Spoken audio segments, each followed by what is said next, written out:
নমস্কাৰ জনাইছোঁ সকলোকে মোৰ অন্য এটা ভিডিঅ'লৈ। আজি আপোনালোকক দেখাবলৈ গৈছোঁ মই স্কৰ্পিঅ' এন নিউখন যিখন তাত আপোনালোকক টেষ্ট ড্ৰাইভ কৰিম আৰু অলপমান অফ ৰোডিং কৰা হ'ব।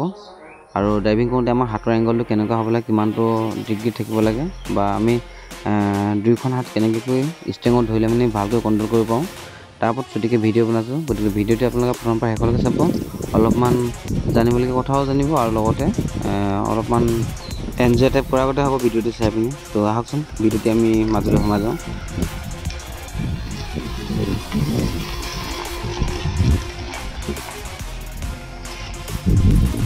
তো আমি গাড়ীখন চলাওঁতে দুইখনতে এনেকৈ ধৰিব লাগে, হাতৰ যিটো এংগেলটো এনেকৈ ধৰিব লাগে, এনেকৈ ধৰিব লাগে। আৰু কি হয়, এখন হাত ইয়াত থৈ পিনি বা এখন হাতে এনেকৈ গাড়ীখন চলাবলৈ আমি শিকিবলৈ বা অভ্যাস কৰিব নালাগে। দুইখনত এনেকৈ ধৰিব লাগে, তেতিয়া আমাৰ গাড়ীখনৰ যিটো বেলেঞ্চিংটো বা কিমান কাটিব লাগে, কথা হৰ্ণ বজাবলৈ, লাইট দিবৰ কাৰণে এইখিনি কৰিব গ'লে আমি যথেষ্ট সময় পাওঁ আৰু আমাৰ মানে সুবিধা হয়। গতিকে ইয়াৰ পাছতে হ'ল আপোনালোকে লাইটৰ জ্বলাবৰ কাৰণে যিখিনি আঙুলিখিনি ব্যৱহাৰ কৰা হয় এনেকৈ সেইখিনি কাৰণেও যথেষ্ট সুবিধা হয়। কেমেৰাটো ঘূৰাই দিয়া ফালে। আৰু পাছতে হ'ল যেতিয়া গিয়াৰ লগাব যাবে হাতখন সোঁ হাতখন ইয়াত ধৰিব ওপৰলৈ, এনেকুৱা ওপৰলৈ ধৰিলে মানে এই হাতখনে বাওঁ হাতখনে গিয়াৰৰ লিভাৰ থ'ব। আৰু ঠিক তেনে সময়তে যদি আপোনালোকৰ হৰ্ণ বজাবলৈ দৰকাৰ হয় তেনেহ'লে হাতৰ এই জেগাকণ যিখন আছে এই জেগাকণ এনেকৈ প্ৰেছ কৰি দিব, এনেকৈ ঘূৰাই দিলে হ'ল, তেতিয়াতো হৰ্ণটো বাজি যাব। ইয়াৰ পৰা এৰা খাই এনেকৈ আঙুলি বজাবলৈ আহিব নালাগে, এইটো শ্বৰ্টকাট হয়। এনেকৈ দবাই দিলে মানে হৰ্ণটো বাজিব। আৰু এই হাতেৰে আপোনাৰ যদি ছিগনেল দিবলগীয়া হয় তেতিয়াহ'লে এইটো আঙুলি আপুনি ছিগনেলখিনি দিব পাৰে, এনেকৈ ৰাইট চাইড লেফ্ট চাইড দিব পাৰে ধুনীয়াকৈ। আৰু তাৰপাছত গিয়াৰটো লগালে গিয়াৰটো লগাই পিনি আৰু আহি পিনি পুনৰ ইয়াতে ধৰিব পাৰে। ধৰি লৈ পিনি এখন হাতে এনেকৈ ইয়াত আপুনি গ্লাছ খুলিব পাৰে বা কিবা কৰিব পাৰে। এখন হাতেৰে গাড়ীখন চলাবৰ কাৰণে অভ্যাস নকৰিব। যিসকলে নতুনকৈ গাড়ীখন চলাব শিকিছে তেখেতসকলে দুইখন হাতেৰে ব্যৱহাৰ কৰিব। আৰু তাৰ পাছতে হ'ল আমাৰ গিয়াৰ লগোৱা সেইখিনি স্পীডখিনি, যে 1 নম্বৰ গিয়াৰ প্ৰথম লগাব লাগে গাড়ীখন যেতিয়া আমি চলাওঁ।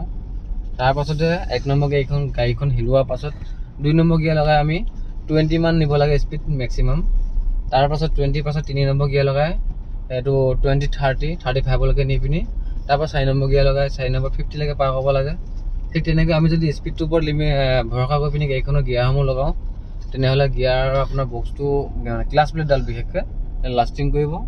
আৰু বেছিকৈ ৰেষ্ট দি পিনি যদি কম গিয়াৰত আপোনালোকে গাড়ীখন চলায় তেনেহ'লে ক্লাছ প্লেট সোনকালে বেয়া হ'ব, গিয়াৰ বক্স বেয়া হ'ব, বহুত ধৰণৰ তেনেকুৱা অসুবিধা বা বেয়া হোৱা চান্সটো বেছি হয় গাড়ীখন।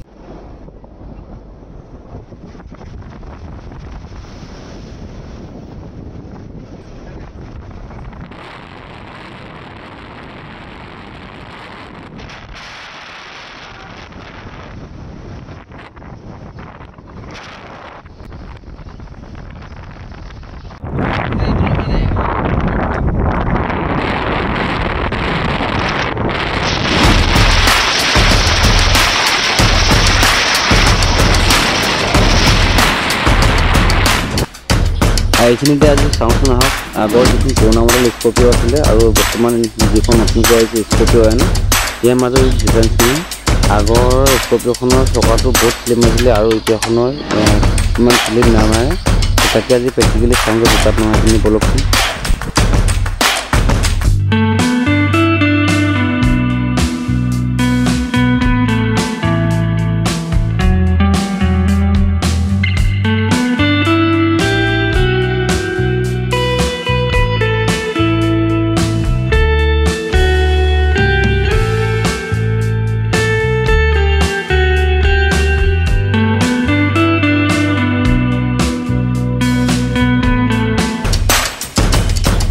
সেইকাৰণে এতিয়া এই পানীখিনিত আগৰখন যদি হ'ল হয় চকাখন লাহে লাহে ঠিককৈ ঘূৰিলেই হয়। এতিয়াখনত চাওঁ কিমান আলফুলকৈ উঠি গৈছে। আৰু মই ক্লাছডাল লাহেকৈ এৰিছোঁ যদিও একদম চকাটো এপাহো ঘূৰিবলৈ হেৰি কৰা নাই, আৰামত উঠি গৈছে। মই 2 বাৰ 3 বাৰকৈ নমাই দিছোঁ বোকাখিনিত, একো হোৱা নাই। চাওক মুঠতে আগৰখনৰ যিটো আমাৰ টায়াৰৰ চাইজ আছিলে সেইটোতকৈ এইখন যথেষ্ট ডাঙৰ, ওখ আৰু মানে বহুত ভাল লগা।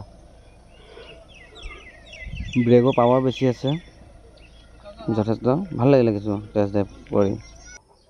আৰু মোৰ লগতে অভিজিত আছে, অভিজিত কেমেৰামেন, আৰু পিছফালে মোৰ লগত আছে কোনো। আমি 3টা যে এইটো কৰিলোঁ।